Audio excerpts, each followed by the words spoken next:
ختم کریں گے. یہ ہمارا باب سوم سیرت طیبہ میں فتح مکہ تھا. اس کو ہم کوئک ریویو کریں گے اس کا, ٹھیک ہے. اور اس کے بعد ہم نے اس کے شارٹ کویسچن آنسرز جو ہیں وہ آپ کو اس کی پی پی ٹی آپ کو ٹیچر سینڈ کر دیں گی, ٹھیک ہے. So you will get it. اچھا, اس کو اب میں پڑھوں گی نہیں, لیکن میں اس کو آپ کو بتا رہی ہوں کہ فتح مکہ کا جو پس منظر ہے. پس منظر کیا ہوتا ہے؟ یعنی کہ پیچھے کے اس کے بیسیکلی وہ حالات کیا بنے تھے جس کی وجہ سے یہ فتح مکہ کا جو تھا یہ اس کے کیا کانسیکوینسز بنتے تھے, اس کے کیا وہ حالات بنے کہ فتح مکہ جو تھا یہ ایونٹ جو تھا انسیڈنٹ ہیپن ہوا. تو یہ کیا ہوا کہ حضور صلی اللہ علیہ وسلم نے قریش کے ساتھ صلح حدیبیہ ایک معاہدہ کیا, اس کا نام حدیبیہ کے مقام پہ جس کو صلح حدیبیہ کا نام دیا گیا, اور جس کا جو تھا اس میں شرط یہ تھی کہ مسلمان اور قریش 10 سال تک آپس میں جنگ بندی تھی, اور کسی قسم کا جو تھا وہ خون بہا نہیں تھا. اور یہ تھا کہ اگر قریش میں سے کوئی جو ہے مسلمانوں کے پاس آنا چاہے تو اس کو واپس کر دیا جائے, اور جو اگر مسلمانوں میں سے کوئی قریش کے پاس جانا چاہے تو اسے نہیں روکا جائے گا, ٹھیک ہے. اور مسلمان اس سال نہیں لیکن اگلے سال حج یا وہ عمرہ کرنے کے لیے آ سکتے ہیں, لیکن وہ 3 دن سے زیادہ نہیں رک سکتے. یعنی یہ بظاہر تمام شرائط جو تھی یہ مسلمانوں کے اگینسٹ جا رہی تھی, خلاف جا رہی تھی, جس پہ کہ حضرت عمر کا بڑا ہی سخت ریئیکشن تھا. انہوں نے کہا کہ یہ تو مسلمانوں کے خلاف ہے. لیکن اس وقت اللہ تعالیٰ نے حضرت حضور پاک صلی اللہ علیہ وسلم نے حضرت عمر کو کام ڈاؤن رہنے کا کہا. انہیں کہا کہ آپ فکر نہیں کریں, انشاءاللہ اللہ تعالیٰ سب ٹھیک کر دیں گے, ٹھیک ہے. تو اس میں کیا ہوا کہ جب یہ معاہدہ ہوا تو اس میں سے 2 قبائل تھے, ایک بنو خزاع تھا اور ایک بنو بکر تھے. بنو خزاع جو تھے انہوں نے حضور صلی اللہ علیہ وسلم کے وہ حلیف بنے یعنی ساتھی بنے, ٹھیک ہے. اور بنو بکر جو تھے انہوں نے قریش کے ساتھ جو تھا انہوں نے ان کے ساتھ. اب بنو خزاع اور جو بنو بکر تھے ان میں آپس میں جو تھا وہ دشمنی تو چلتی آ رہی تھی. تو انہوں نے موقع پا کے ایک دن بنو خزاع کے جو لوگ تھے ان کے اوپر حملہ کر دیا رات کے اندھیرے میں, اور وہ انہوں نے اپنی جان بچانے کے لیے وہ حرم کے اندر چلے گئے, تاکہ وہاں پر کیونکہ خون بہانا منع تھا. لیکن اس کے باوجود بھی کیا ہوا کہ وہ انہوں نے بنو بکر نے ان کو وہاں پر جو ہے وہ مار دیا, قتل کر دیا. پھر وہاں سے بنو خزاع کا جو وفد تھا وہ حضور صلی اللہ علیہ وسلم کی خدمت میں وہ حاضر ہوئے, اور انہوں نے حضور صلی اللہ علیہ وسلم سے عرض کی کہ یا رسول اللہ, بنو بکر نے جو ہے وہ معاہدے کی خلاف ورزی کی ہے اور خانہ کعبہ کی حرمت کا خیال نہیں رکھا. تو آپ صلی اللہ علیہ وسلم کو انہوں نے کہا کہ ہم تو آپ کے ساتھ ہی ہیں, ہم تو آپ کے حلیف ہیں, تو آپ صلی اللہ علیہ وسلم ہماری مدد کریں. تو جس پہ حضور صلی اللہ علیہ وسلم نے کیا کیا, حضرت زمرہ رضی اللہ تعالیٰ عنہ کو قریش مکہ کی طرف بھیجا, ٹھیک ہے. اور حضور صلی اللہ علیہ وسلم نے فرمایا کہ یہ 3 شرطیں ہیں, ٹھیک ہے, ان میں سے کسی ایک کو وہ مان لیں, اختیار کر لیں, تاکہ تمام قسم کی پرابلم ختم ہو جائے, حجت ختم ہو جائے. ایک جو تھا اس میں تھا بنو خزاع کے مقتولین کا خون بہا دیں, یعنی کہ اس کا ان کو یعنی کمپنسیشن دیں, یعنی اگر انہوں نے جو ان کو بنتا ہے وہ ان کو دیا جائے. دوسرا یہ تھا کہ بنو بکر کی حمایت سے دستبردار ہو جائیں, یعنی کہ مسلمان اس چیز پہ آئے تھے کہ ٹھیک ہے آپ پھر بنو بکر کی سپورٹ سے ہٹ جائیں, اور ہم پھر کیا کریں گے, ہم اس کو خود ہی دیکھ لیں گے. یا تیسری شرط مسلمانوں نے یہ رکھی تھی کہ معاہدہ حدیبیہ کے ختم کرنے کا اعلان کر دیں, ٹھیک ہے. اب اس جلد بازی میں قریش نے جو تھا وہ کیا کیا, انہوں نے جو معاہدہ جو تیسری شرط تھی وہ قبول کر لی, اور اس کے قبول کرنے سے کیا ہوا, قریش کو جلد ہی اپنی وہ جو بد عہدی تھا وعدہ توڑنے کا احساس ہوا, اور انہوں نے کیا کیا, انہوں نے فٹافٹ ابو سفیان کو اپنا نمائندہ بنا کر مدینہ منورہ بھیجا تاکہ حدیبیہ کے معاہدے کی پھر سے یعنی اس کو تجدید کی جائے۔ تو ابو سفیان جو رسول اللہ صلی اللہ علیہ وسلم کی جب خدمت میں حاضر ہوا تو آپ صلی اللہ علیہ وسلم نے اسے کوئی جواب نہ دیا۔ اس کے بعد وہ کئی اور صحابہ کے پاس گیا، لیکن صلح کی تمام کوششیں جو تھی وہ ناکام ہوئی اور ابو سفیان کو مکہ مکرمہ واپس آنا پڑا۔ اب اسلامی لشکر جو تھا وہ مکہ مکرمہ کی طرف اس کی پیش قدمی شروع ہوئی۔ اب وہ کیا تھا کہ رسول اکرم صلی اللہ علیہ وسلم نے 10 رمضان مبارک 8 ہجری کو مکہ مکرمہ کی جانب روانہ ہوئے۔ آپ صلی اللہ علیہ وسلم کے ساتھ 10,000 جو تھے وہ صحابہ کرام تھے۔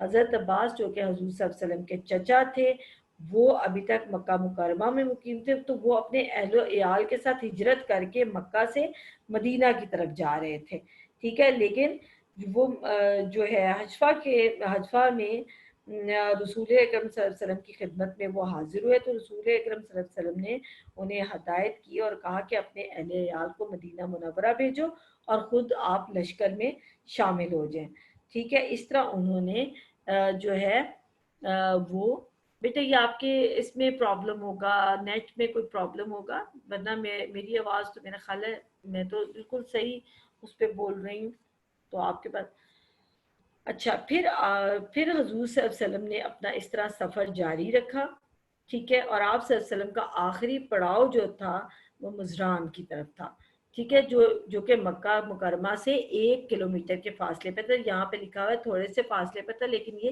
تقریباً 1 کلومیٹر کے فاصلے پر تھا۔ اب یہاں رسول صلی اللہ علیہ وسلم نے اپنے تمام جو تھے وہ جو اپنا لشکر تھا اس کو کہا کہ یہاں پر پڑاؤ ڈالو، ٹھیک ہے، وہ سارے وہاں پر پڑاؤ ڈالا انہوں نے، ٹھیک ہے، اور وہاں پر جو تھا ابو سفیان وہ وہاں پر آیا، ٹھیک ہے، انہوں نے مطلب تحقیق کرنے کے لیے کہ بھی یہ فوج جو آئی ہوئی ہے یہ کیا ہے، ٹھیک ہے، کیونکہ ابو سفیان تک پہنچ تو گئی خبر، اور ابو سفیان جو تھا وہ پورے دن سے بے چین تھا، اور اس کی جو بیوی تھی ہندا اس نے کہا کہ بھی کیا مسئلہ ہے، آپ اتنے بے چین کیوں ہیں؟ اس نے کہا مجھے نہیں پتا، کچھ ہونے والا ہے۔ تو وہ پھر اس نے یعنی وہ پھر جب اس نے جو مکہ سے وہ ذرا تھوڑا باہر نکلا تو اس نے دیکھا کہ شمع ہی شمع روشن ہے اور ہر طرف اتنی روشنی ہے، تو اس نے اس کو سمجھ آ گئی کہ یہاں پر جو ہے وہ اب ہم نہیں بچ سکتے، مسلمان جو ہیں وہ پہنچ چکے ہیں اور مسلمانوں کی تعداد بھی بہت زیادہ تھا، ٹھیک ہے۔ تو تحقیق کے لیے انہوں نے ابو سفیان بن حرب اور حکیم بن نظام اور بدیل بن برقہ کو بھیجا، تو اسی تجسس میں جو تھا ان کا گزر مزران میں بھی ہوا، اور نبی اکرم صلی اللہ علیہ وسلم کے خیمہ کی حفاظت پر جو دستہ متعین تھا انہوں نے کیا کیا، ابو سفیان کو دیکھ لیا اور پکڑ کے حضور صلی اللہ علیہ وسلم کے پاس انہیں لے گئے اور ان کی خدمت میں حاضر کیا۔ تو حضور پاک صلی اللہ علیہ وسلم نے جو ہے ابو سفیان کو کہا کہ یہ مطلب ہمارا دین دیکھو یہ سچا دین ہے، ٹھیک ہے، اور اگر ابھی بھی تم نہیں ایمان لاتے تو پھر بتاؤ۔ تو اس نے پھر ایمان جو تھا حضور پاک صلی اللہ علیہ وسلم نے اس کو اسلام کی دعوت دی، جس کو ابو سفیان نے قبول کر لیا، ٹھیک ہے۔ تو جب رسول اللہ صلی اللہ علیہ وسلم مکہ مکرمہ کی طرف روانہ ہونے لگے تو حضرت عباس جو کہ چچا تھے حضور صلی اللہ علیہ وسلم کے، حضور صلی اللہ علیہ وسلم نے فرمایا کہ ابو سفیان کو پہاڑ کی چوٹی پر لے جا کر کھڑا کرو تاکہ وہ اللہ تعالیٰ کے لشکر کا نظارہ اپنی آنکھوں سے کر لے، ٹھیک ہے۔ اب ظاہری بات ہے اس نے دیکھا، اس کو پتہ چلا کہ مسلمانوں کا جو ہے وہ اسٹرینتھ تو بہت زیادہ ہے۔ اب حضور صلی اللہ علیہ وسلم نے ابو سفیان کو یہاں پر اس کے گھر کو جو ہے وہ پناہ گاہ بنایا اور اس کو عزت دی، اور اس کو فرمایا کہ جو کوئی ابو سفیان کے گھر میں پناہ لے گا وہ امان میں ہے، ٹھیک ہے، اور اس کے علاوہ جو ہتھیار ڈال دے گا مسجد حرام میں داخل ہو جائے یا اپنا دروازہ بند کر لے اس کو بھی امان ہے، یعنی کہ کسی پہ زور زبردستی نہیں ہوگی۔ کیونکہ جتنی بھی جنگیں مسلمانوں سے لڑی گئی تھیں ان سب میں مسلمانوں نے اپنا بچاؤ کیا تھا، کسی بھی جنگ میں انہوں نے پہل نہیں کی تھی، کیونکہ حضور صلی اللہ علیہ وسلم نے کبھی بھی جنگوں میں پہل نہیں کیا، ہمیشہ اپنا بچاؤ ہی کیا تھا، ٹھیک ہے۔ یہاں پہ حضور صلی اللہ علیہ وسلم نے مکہ مکرمہ میں داخل ہوئے اور آپ صلی اللہ علیہ وسلم نے اسلامی لشکر کو 4 حصوں میں تقسیم کیا، جس میں ایک کا جو کمانڈ تھی ایک کمانڈ جو تھی وہ وہ اس کو خالد بن ولید کو دی، ٹھیک ہے، اس سے خالد بن ولید سے لڑنے کے لیے جو ہے جو مکہ مکرمہ میں جو چند ایک گروپ تھے وہ آئے لڑنے کے لیے، تو خالد بن ولید نے ان کو مار دیا اور 13 جو تھی لاشیں چھوڑ کے باقی وہ بھاگ گئے۔ تو جو تھے کیا کہتے ہیں خالد بن ولید جو ہے وہ اس طرح کر کے تقسیم کیا، اور اس کے بعد جو ہے دوسرے والے جو تھے وہ مطلب انہوں نے جو حضرت سفیان جو تھے وہ تیزی سے مکہ مکرمہ پہنچے اور انہوں نے حضور اکرم صلی اللہ علیہ وسلم کی طرف سے امان کا پیغام لوگوں کو دیا کہ دیکھو اب ہم نہیں لڑ سکتے، اور تم میں سے کسی میں یہ ہمت نہیں ہے کہ وہ جو ہے حضور صلی اللہ علیہ وسلم سے لڑائی کریں، ٹھیک ہے۔ اس کے بعد جو ہے پھر مسجد حرام میں حضور صلی اللہ علیہ وسلم جو ہے وہ داخل ہوئے، ٹھیک ہے، اور جب وہ وہاں پر داخل ہوئے تو انصار اور مہاجرین بھی حضور صلی اللہ علیہ وسلم کے ساتھ تھے۔ انصار کون تھے؟ انصار وہ لوگ تھے جو مدینہ کے رہنے والے لوگ تھے، اور مہاجرین وہ تھے جو مکہ سے ہجرت کر کے مدینہ گئے تھے۔ اور یہاں پر ایک مواخات کا بڑا خوبصورت ایک رشتہ جو ہے وہ قائم ہوا تھا، ٹھیک ہے، جو حضور صلی اللہ علیہ وسلم نے ہر انصار اور مہاجر، ایک مہاجر اور ایک انصار کو بھائی بھائی بنایا تھا، ٹھیک ہے، اور ہر انصار نے اپنے مہاجر بھائی کی بہت مدد بھی کی تھی، ٹھیک ہے۔ وہاں پر جب وہ مسجد حرام میں داخل ہوئے تو حضور صلی اللہ علیہ وسلم نے حجر اسود کو بوسہ دیا، وہ اپنی اونٹنی پر تھے قصوہ پر، اور بیت اللہ کا طواف کیا۔ حجر اسود، حجر کا مطلب پتھر ہوتا ہے، اسود جو ہے وہ کالا پتھر، یعنی کالا پتھر، جنت کا پتھر تھا، ٹھیک ہے۔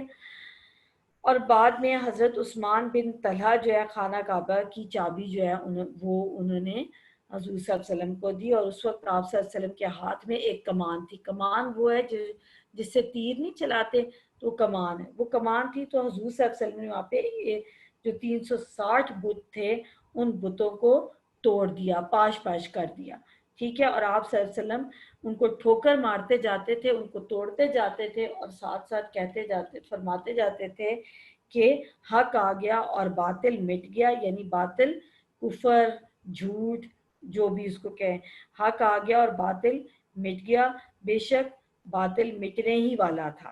تو پھر اس کے بعد آپ صلی اللہ علیہ وسلم خانہ کعبہ کے اندر آپ صلی اللہ علیہ وسلم نے نماز ادا فرمائی اور باہر تشریف لائے۔ اب جو قریش تھے وہ بڑے پریشان کھڑے تھے، انہوں نے کہا پتہ نہیں آج ہمارے ساتھ کیسا سلوک کیا جائے گا، کیونکہ انہوں نے ساری زندگی حضور صلی اللہ علیہ وسلم کے ساتھ بہت برا سلوک رکھا، ٹھیک ہے، لیکن ان میں سے حضور صلی اللہ علیہ وسلم کی فیملی کے لوگ بھی تھے، اور جو باقی جو صحابہ کرام تھے ان کے رشتہ دار بھی تھے۔ تو انہوں نے کہا کہ آج تم مجھ سے، حضور پاک صلی اللہ علیہ وسلم نے فرمایا قریش کے لوگوں تمہارا کیا خیال ہے، میں تمہارے ساتھ آج کیسا سلوک کرنے والا ہوں؟ تو وہ سارے ایک دم بولے کہ اچھا، ہم جانتے ہیں کہ آپ صلی اللہ علیہ وسلم شریف بھائی ہیں اور شریف بھائی کے صاحبزادے ہیں۔ آپ صلی اللہ علیہ وسلم نے فرمایا تو میں تم سے وہی بات کہہ رہا ہوں جو حضرت یوسف علیہ السلام نے اپنے بھائیوں سے کہی تھی، آج تم پر کوئی سرزنش یعنی ڈانٹ ڈپٹ یا کسی قسم کی نہیں ہوگی، تو جاؤ تم سب آزاد ہو، ٹھیک ہے۔ اس موقع پر آپ صلی اللہ علیہ وسلم نے عفو و درگزر یعنی معاف کرنے سے کام لیتے ہوئے قریش مکہ کو معاف کر دیا اور کعبۃ اللہ شریف کو تمام بتوں سے پاک کر دیا۔ آپ صلی اللہ علیہ وسلم کے عفو و درگزر اور رحم دلی سے قریش مکہ بھی ایمان لے آئے، ٹھیک ہے۔ یہ ہمارا چیپٹر ختم ہو گیا۔ اب ہم اس کے مختصر سوالات کی طرف جاتے ہیں۔ اگر آپ لوگ اپنی سب بچے پیج نمبر 31 پہ مختصر سوال دیکھیں تو آپ سب کو نظر آئے گا کہ نبی کریم صلی اللہ علیہ وسلم نے قریش کو کون کون سی 3 شرطیں پیش کی، ٹھیک ہے۔ یہ آپ کے پیج نمبر 28 پہ اگر آپ لوگ دیکھیں 28 پہ اگر آپ لوگ دیکھیں تو آپ کو یہ نظر آئے گا کہ نبی کریم صلی اللہ علیہ وسلم نے جو ہے قریش مکہ کو 3 شرطیں پیش کی: بنو خزاعہ کے مقتولین کا خون بہا دیں، یا بنو بکر کی حمایت سے دستبردار ہو جائیں، یا معاہدہ حدیبیہ کے ختم کرنے کا اعلان کر دیں، ٹھیک ہے۔ نمبر 2 ہے لشکر اسلام نے مزران پہنچ کر کیا کام کیا۔ تو یہ اگر آپ دیکھیں، ٹھیک ہے، یہ آپ پیج نمبر 29 پہ اگر آپ دیکھیں تو وہاں پہ آپ کو نظر آئے گا اسلامی لشکر کی مکہ مکرمہ کی طرف پیش قدمی. پیج نمبر 29 پہ آپ دیکھیں، میرا خیال ہے غالباً 1 2 3 4 5 6 لائن پہ دیکھیں، چھٹی لائن پہ دیکھیں، وہاں پر لکھا ہوا ہے رسول اللہ صلی اللہ علیہ وسلم کے حکم سے تمام فوج نے الگ الگ جگہ آگ روشن کی. انہوں نے الگ الگ جگہ آگ روشن کی. ٹھیک ہے. پھر نمبر 3 ہے حضور صلی اللہ علیہ وسلم نے ابو سفیان کی عزت افزائی کس طرح فرمائی. یہ ہم دیکھیں پیج نمبر جو ہے یہ ہمارا 30 پہ ہے. پیج نمبر 30 پہ آپ کو اس کا آنسر ملے گا کہ آپ صلی اللہ علیہ وسلم نے پہلی لائن میں دیکھیں، آپ صلی اللہ علیہ وسلم نے ابو سفیان رضی اللہ تعالیٰ عنہ کو عزت دی اور فرمایا کہ جو کوئی ابو سفیان رضی اللہ تعالیٰ عنہ کے گھر میں پناہ لے گا اسے امان ہے. ٹھیک ہے. اب اس کے بعد ہم نیکسٹ کویسچن کی طرف جاتے ہیں اور وہ ہمارا کویسچن ہے حضور صلی اللہ علیہ وسلم بتوں کو ٹھوکر مارتے ہوئے کیا فرماتے جاتے تھے. ٹھیک ہے. یہ بھی پیج نمبر 30 پہ ہی ہے. آپ صلی اللہ علیہ وسلم بتوں کو ٹھوکر مارتے جاتے تھے اور کہتے تھے حق آ گیا اور باطل مٹ گیا، بے شک باطل مٹنے ہی والا تھا. پیج نمبر 30 پہ ہی اس کا آنسر ہے. لاسٹ والا کویسچن ہے حضور صلی اللہ علیہ وسلم نے قریش سے خطاب میں کیا فرمایا. ٹھیک ہے. یہ بھی پیج نمبر 30 پہ دیکھیں اور 31 دونوں پہ اس کا آنسر ہے کہ قریش مسجد حرام میں صفے باندھے کھڑے تھے. آپ صلی اللہ علیہ وسلم نے اللہ تعالیٰ کی حمد و ثنا کے بعد قریش سے فرمایا قریش کے لوگوں تمہارا کیا خیال ہے، میں تمہارے ساتھ کیا سلوک کرنے والا ہوں. وہ بولے اچھا. آپ صلی اللہ علیہ وسلم شریف بھائی ہیں اور شریف بھائی کے صاحبزادے ہیں. آپ صلی اللہ علیہ وسلم نے فرمایا تو میں تم سے وہی بات کہہ رہا ہوں جو حضرت یوسف علیہ السلام نے اپنے بھائیوں سے کہی تھی، آج تم پر کوئی سرزنش نہیں، جاؤ تم سب آزاد ہو.